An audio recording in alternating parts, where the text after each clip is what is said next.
take a look at that spread on our table. I wish you could smell it. The whole studio has been filled with the spicy smell. The Love sweet, the spicy, and sometimes raisiny, oh-so-humble hot cross bun, which, like Boney M, at a certain time of year, populates our homes and shopping stores in abundance. But traditionally, of course, eaten on Good Friday, the Friday before Easter Sunday. These buns mark the end of Lent. Lent, yeah, taking nothing away from the cultural and religious significance of them. Of course, we do love to embrace this time of the year. And we want to know, how do you eat your buns? If you're on the bun bandwagon, so to speak, then maybe you're doing it the old-fashioned way with some cheese and jam for tea, or maybe you're kind of a dunker and you do it kind of a la rusk style. And then the all-important question, of course, is it really considered a hot cross bun if it doesn't have raisins or dried fruit in it? Then maybe it's just a spicy bun. Yeah, actually, So how do you hot cross bun? How do you bun, okay? Because some people full English bun, right? Okay, yeah. Which means that they put some bacon, with the hot cross bun.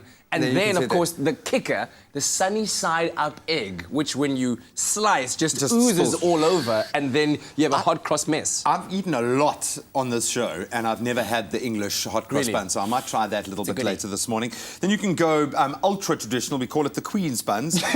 Jam with a little bit of whipped cream if you're fancy, and of course a little bit of cheese. And I think that would lend itself well, because you've got sweet and you've got the cheese, which goes so well with jam. That's a nice combo for me, I think. Some people do keep it basic, and they just go for butter and honey. I don't know how you do that, because it is so sweet in itself, and the raisins are so sweet, and the glaze of honey on top is so sweet. I can't imagine that double sweetness over the sweetness already, but some people like it that way. Yeah, no, to be quite honest, a little bit of butter, I'm a happy man. Yeah, exactly. But then I've been introduced, especially in Cape Town, to the tradition of having pickled fish on a hot cross bun, which I couldn't understand, but apparently there is a little bit of history behind it. Yeah, it's an old South African favourite where you pair your pickled fish with your hot cross bun. And although it may sound ridiculous to other people, like the whole notion of pineapple and pizza, it is a practice that has some history in it.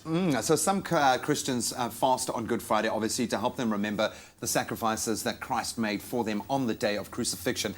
And in the same way, fish is often eaten as a substitute for meat, so that's where it comes in. The pickled fish is often eaten on hot cross buns, specifically on Good Friday to represent that, which is great. So actually quite an important dish, if you will, to us South Africans culture and many culturally so. Yeah. But more importantly, as we now move on to this Easter weekend coming up, let us know, how do you hot cross bun? Yeah, do so on social media, and of course share your thoughts with us using our official hashtag Expresso Show.